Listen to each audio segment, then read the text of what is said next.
Welcome to the SDA Housing Podcast, brought to you by NDIS Property Australia.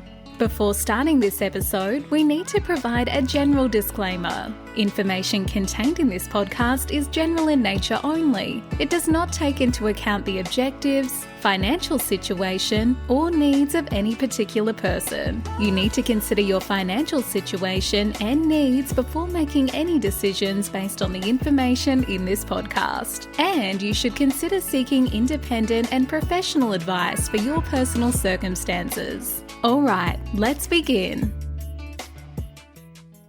Hello everybody, my name is Minh and I'm your host from NDIS Property Australia, and you're listening to the SDA Housing Podcast, a show that explains, highlights, guides and brings awareness about all things SDA in this ever-changing world. Today we have a special guest speaker, Mr. Paul Grant from Access Lending. Paul, how are you? Good, thanks, Minh. Nice to be here. Thank you for flying all the way over to Brisbane to be in our office to help us get more understanding and training and exposure to the ins and outs of SDA lending.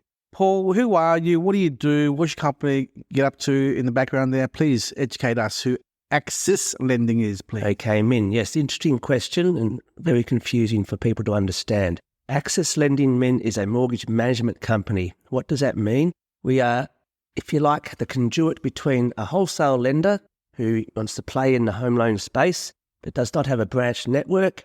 We act, if you like, as that network for them.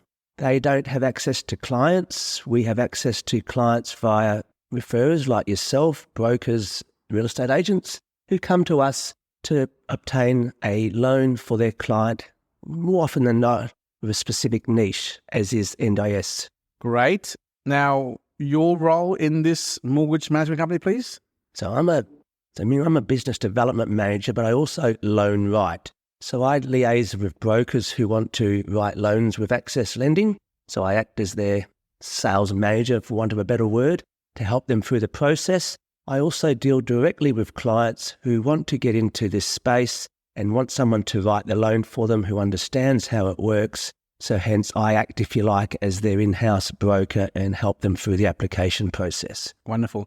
Paul, a lot of the times we have to explain to our clients who want to move along the journey of the pre-approval process, the difference between them going to a normal broker, accessing a normal lender like the big four banks, versus a non-bank lender. Can you explain to our listeners why is the non-bank lending sector more active in the SDA lending space as compared to the big four banks, please? Okay, Minh. So at the moment, and this may change in the future, the big four banks don't appear to have an appetite for writing NDIS loans. It's not to say that they won't do a construction loan for a client, but they're not valuing these properties as an SDA property. They're valuing them in comparison to a normal house, and they're also not accepting the commercial rent that these properties may receive once tenanted. They're just taking standard market rent, which means the valuations historically were not coming in on the contract price. And obviously, if they're not accepting the rent the property is going to achieve, it's affecting clients' serviceability when they're trying to borrow money to buy one of these properties. The non-bank space, we have one lender, and there's only one lender in Australia who is doing these deals for what they are, which is a specialist NDIS property. Albeit it looks like a house, but it has a commercial flavour to it, and they're accepting those rental returns that they're likely to achieve, and they're also obtaining commercial valuations to get them valued for what their true purpose is. So what you're saying is a client can go to a bank, but the challenges are going to be valuation and serviceability, which basically means you'll have to put more of a deposit down, being a 40, 50, 60% deposit to make the deal work, correct? Correct. I mean, yes. And I've spoken to many brokers to find out from them where would they go to write one of these loans. And the majority of them have said from all their resources, their networks that they use, in far as banks, etc., are not doing these loans. Gotcha. So moving on, how long has your organisation, Access Lending, been involved in the NDIS lending space? So we've been writing NDIS loans for probably 4 years now. Personally, I've done over 200 of them myself for clients. So we think we're certainly learning, and we've learned a lot along the journey, but we think we understand how it works, how to make it happen, and what's the process to get the client the result they're looking for. And those 200 loans you mentioned, that your loans you've written or the company's loans written? They're loans that I have written on for the company. And any challenges with those 200 deals in terms of location, postcodes, valuations, serviceability? What lessons have you learned as part of this journey in SDA? So yes, Minh, lots of lessons I've learned. Only having one lender that plays in this space, you're only able to do what they are prepared to do. So, for example, they have postcode restrictions. Capital cities are fine. Major regional towns are fine. If you're starting to go to some of the smaller towns with small populations, they will put restrictions on that. And what they mean by restrictions, you'll need to put in larger deposits.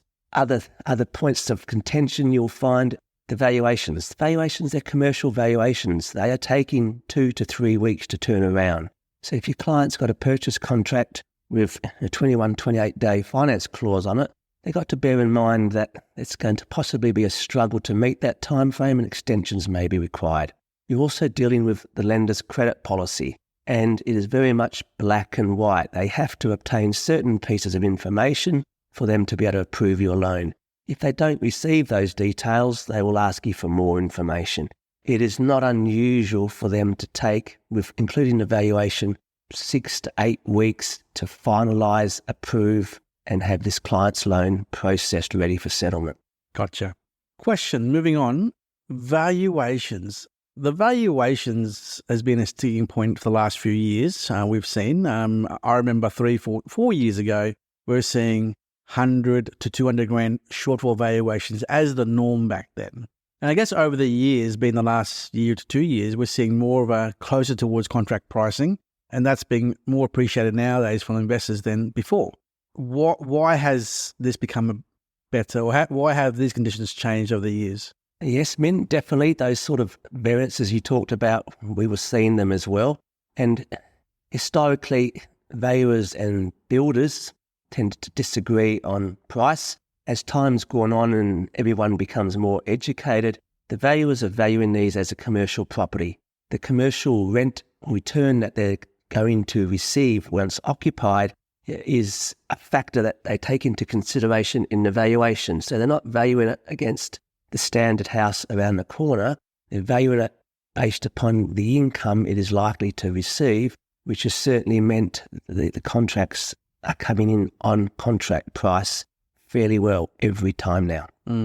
And so our listeners can understand the process when you start this journey for NDIS lending, pre-approval, loan application lodgement, formal approval, valuation delays.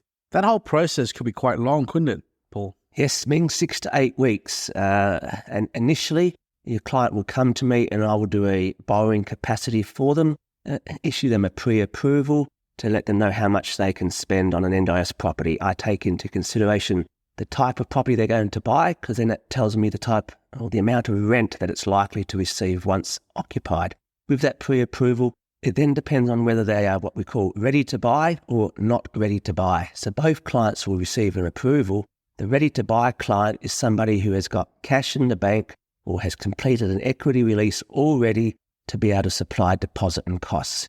The not ready to buy client still needs to do that. They've got to do their equity release, or they've got another property that they need to sell. So they've got capacity, but they're just not ready yet as far as having deposit funds available. So would it be fair to assume that the ready to buy client, the not ready to buy client, being the equity release, valuation, serviceability from the original bank, is a 3 to 5 week process, plus the 6 to 8 week process you mentioned earlier. So that makes it a 10 to 12 week process all up?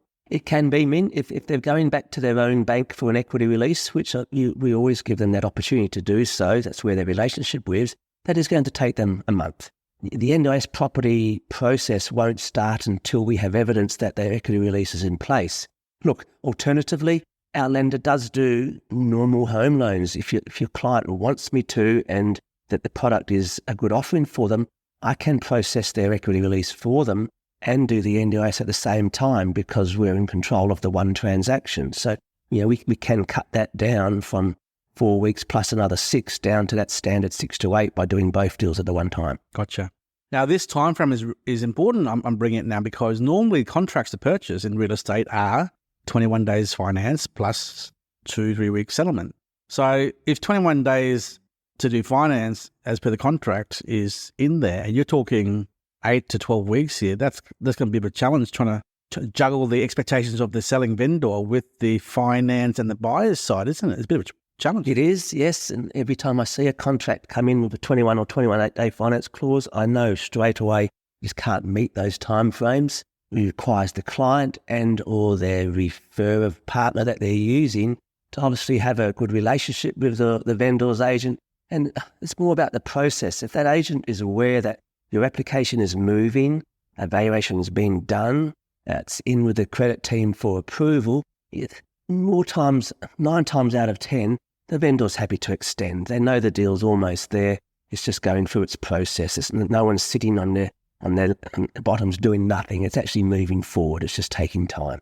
But extension requests is going to be a constant thorn in the process. Yes, and probably 2 or 3 of them is going to be required because normally when you extend for 7 days at a time. In a perfect world, I'd love 60 days on contracts, but that's not going to happen. But we've been appeased the vendors that the deal is moving and it's a week or it's a 2 week away. Some things are outside of our control. The client might need to give us something. And to take Christmas, for example, they've gone overseas and they've got no access to emails. Sometimes things can't be provided in a fast manner, but we do our best. And obviously, if everyone's on the same page, in communication, knows what's going on, it's certainly not unreasonable for extensions to be granted. So if extensions were to be granted, cool, no worries. My concern or a concern from an investor would be, well, at what point will extra valuation costs be incurred due to the extension request because of the equity release is slow, or the valuation process is slow, or the paperwork compliance is slow? At what point do you see a second set of valuation costs, being $3,500 to do the valuation, being imposed on the borrower as a second val cost? Yes, Minh. So $3,500 is what it costs. These are commercial valuations. They are more expensive than a normal house valuation. Approvals and valuations are valid for 4 months. Now, normally the valuation is done a few weeks before you obtain your approval. So it's not till after the approval. So it's more pertinent when we're waiting on land to register. So if approval's been given, a valuation's been given, but settlement is delayed because of land registration issues, if that goes beyond 4 months from the date of the approval and valuation, the lender does ask for all the documents to be updated for the approval and a second valuation to be ordered, hence a second lot of $3,500 to the client. Look, and I bring this up because we've seen from experience the last few years, registration of land is always pushed out due to councils, right? So that's just a common factor in the market. So if there were a delay by 1-2 months from the council for registration, and that pushes your 4-month expiry over the line, then you're going to incur additional valuation costs. And that's no fault of our own or the valuer's own, or it's just a lending policy. So please be aware of that, listeners. But more so the point, the average cost, Paul, you say $3,500 for the valuation cost, but what is the total, in a perfect world, what is the total cost for finance, valuation, application to the lender to get an approval? So yes, to finance an NDIS loan, you will have a $3,465, call it $3,500 valuation fee. $394 is the application charge. $395 is what they charge for, called an annual facility fee. You will pay legal fees. Legal fees will vary depending on whether you are a mum and dad purchaser or you are a company trust purchaser. If you were to allow between $500 to $1,500, depending on that structure, that's what you'd be up for. You have progress inspections. So the build contracts normally have 5 progress payments. We tend to send the valuer out there 2 to 3 times to check on the work. They charge, let's call it $500 each time. Twice there's $1,000, 3 times there's $1,500. The last one that you need to pay, and you can't avoid it unfortunately, with a 10% deposit, they have a risk fee, or call it mortgage insurance, so the listeners might understand mortgage insurance a bit better. That's 3.5% of the loan amount. with a 20% deposit, it is 1.5% of the loan amount.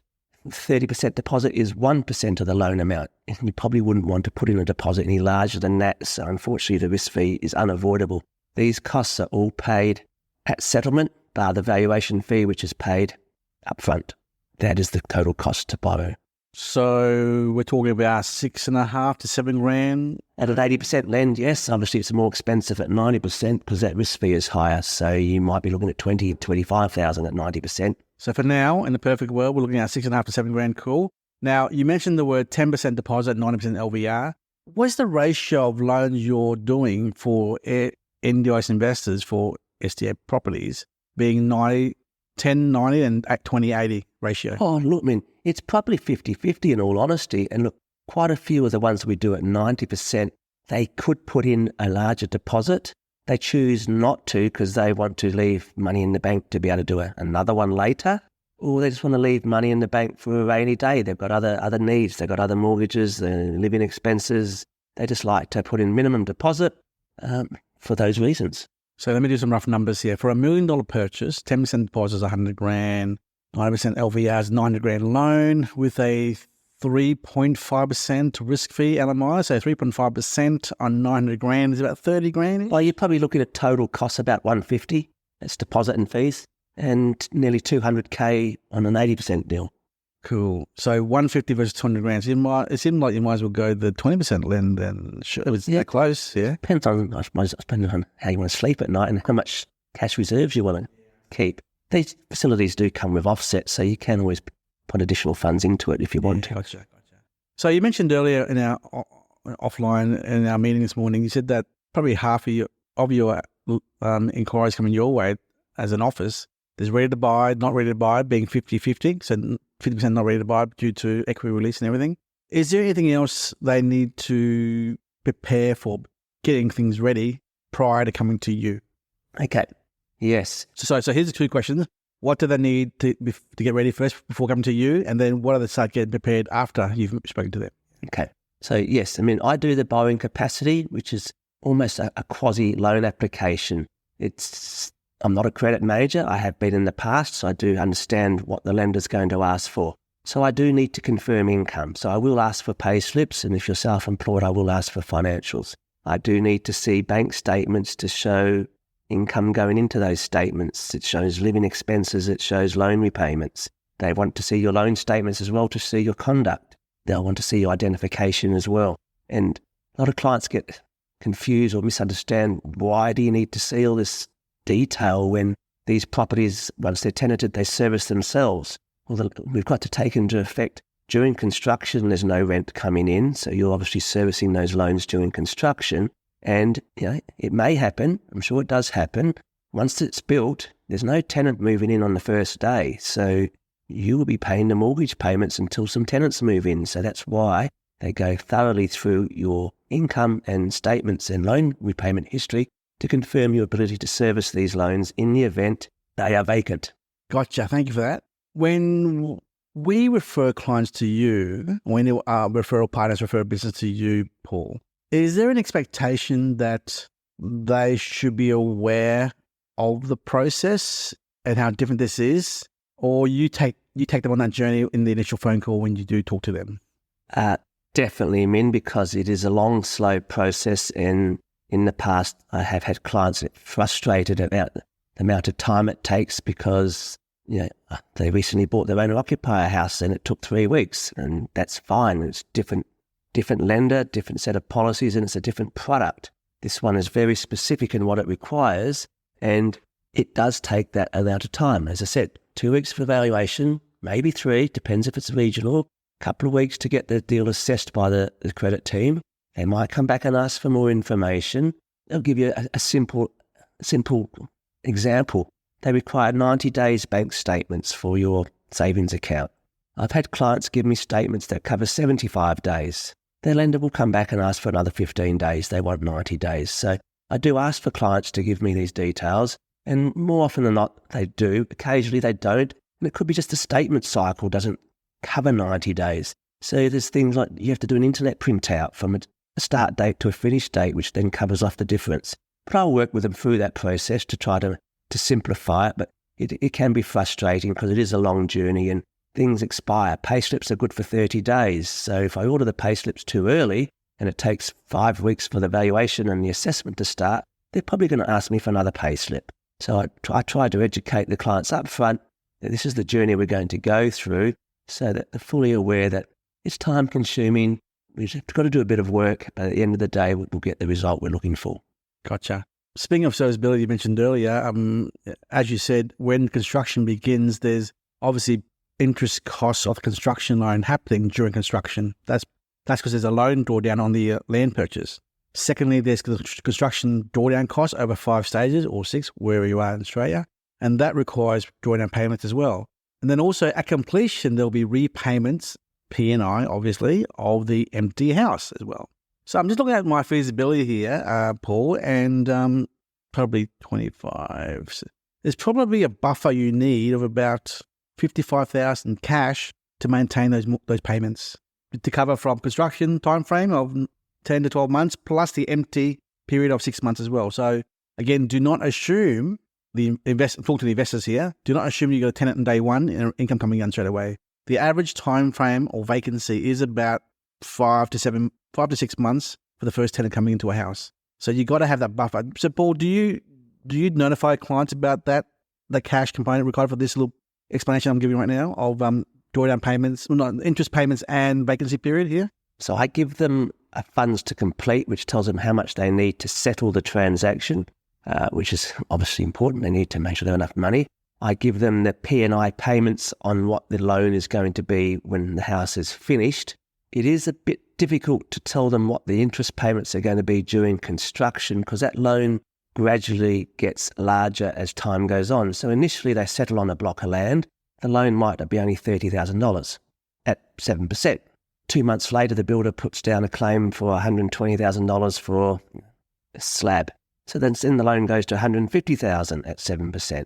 Another 35 days later, he puts in another claim. So as you can see, you don't exactly know the dates of these claims, but it will gradually increase to be that P&I payment at the end. And look, most of the P&I payments are around $5,000. So if you took the worst off scenario of 12 months at $5,000, there's your $60,000 that you're talking about. Gotcha. Cool. Well, as long as clients are aware that this is the commitments beforehand, during and after, then that should be fine because, as you may agree with me, Paul, transparency is very important. People should know what they're getting themselves into, right? Yes, most definitely. When they say buyer beware, do your homework, find out all the information, and then you can make the executive correct decision. That's what's best for you. Exactly. Before we finish off, do you want to talk about LVRs for inside, outside super, established and under construction? Just a brief little summary there, please. Right. So if you're doing an NDIS property for investment and or owner occupation, you can do it for that purpose. Minimum deposit is 10%. You cannot capitalise any fees above that 10%, so you can only borrow 90% inclusive of cost. Alternatively, slightly cheaper interest rate, slightly cheaper fees, clients will put in a 20% deposit. 80% deposit inclusive of costs. Unlikely to go for much larger deposits. It's probably not deemed necessary to spend all your money that way. Inside of super, so inside of a self-made super fund, you can do these deals as well for investment. Established property, 10% deposit, inclusive of costs. Construction loan, it must be 20% deposit due to obviously the length of time it takes to build. The lender's deemed it's a safer option to have a larger deposit. Gotcha. So are you finding that the ratio between 90% LVR versus 80% LVR is equal or not? It's pretty close. As I said earlier, some of the ones at 90% could have put in more. They just chose not to keep some money left in the kitty for a rainy day. But it's normally 50-50. Okay. The guys buying one property are probably putting in 20%. Those clients who are looking for multiple ones are probably going with the smaller deposits because they were saving some cash for future purchases. Gotcha. And that LMI fee, is that tax deductible as well? I'm not an accountant, Minh, but I would presume as a borrowing cost, it would certainly be something that I'd suggest they'd want to discuss with their accountant too, as all those charges would be. Paul, I think we've pretty much covered the basics of lending for investors going into NDIS property. Any final words of advice for you to our listeners as to what to watch out for, what to prepare, what to think about. Just, words of advice, basically. Yes, and I suppose the thing I've learned over this process over the last few years, being that I've been doing lending for 35 of them, and this was new to me 3 years ago, but I've pretty well got a good handle of it now. The lending side of it, I can quite easily help them with. I've learnt through going to conferences, etc., with NDIS properties and other SIL partners, etc., and listening to them speak, that the location is important. The type and design of the property that you build is important. You've got to think of it almost as, would I put my son or my daughter or my sister into this house? It's, those are key factors for getting tenancy. The nicer the house, the better the location, the more convenient to services that they require, the likelihood of tenancy is certainly going to be greater from my understanding. Gotcha. Well, Paul, I do appreciate your time and your input today. I mean, having you in our office talking about things regarding these matters does help us understand more about the lending market out there.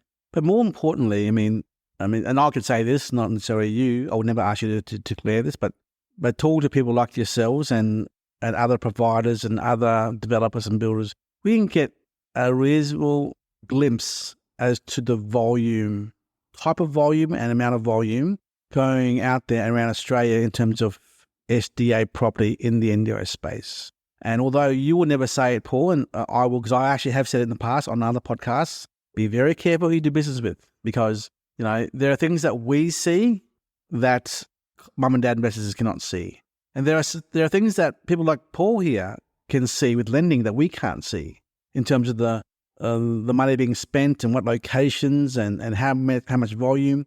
From our connections, we're able to deduce what is appropriate for investors, what to watch out for, and Paul, you're in a precarious situation, the fact that you can't say these things because you are merely a finance processing factory, so to speak. It's not your place to make comment because you are in lending, not in property. So we, as a business ourselves, NDIS Property Australia, have the privilege to understand and see this information from people like yourself, Paul, and other people in the same boat as you, to be able to give some little bit of guidance and buyer beware kind of approach to their approach moving forwards in this space. Because as we've said repeatedly, NDIS property is not for everyone. If you're a first-time investor, don't even bother going in. If you're a retiree with all your life savings there and better jump into it, I would say don't do that. You got to be aware, educated, and confident that this investment you're doing in NDIS is for you. So the last thing neither us or Paul or anyone else will do is want to put someone who shouldn't be in NDIS property into NDIS property and then making a wrong decision and then ruining their financial lives. Correct, Paul? Most definitely, Minh. I've had clients who have got houses under construction and said, Paul, will this be tenanted? Put my life into this. I've been told I'm going to gross a certain amount of money and will not have tenants. The only thing I can advise them is obviously keep talking to their referral partner, but go out and speak to SDA providers and SIL partners and tenanting agents and see who they have on waiting lists and what type of property they're looking for. And if you can do that and say, look, I'm building one and it's in this location and do you want to have a look at it, and etc., you're helping yourself to ensure that when the times are right, there'll be a tenant ready to move in and hopefully more than one tenant. Yes. Paul, thank you so much for your time. Appreciate it. All good, Minh. Nice to be here. Bye-bye. Ta. We hope you enjoyed this episode. Please make sure you are subscribed and following us so you can keep in the loop with all of our upcoming episodes. We would really appreciate it if you could leave us a 5-star rating, a written review, and to share this podcast with those that could benefit. Until next time, catch you on the next episode.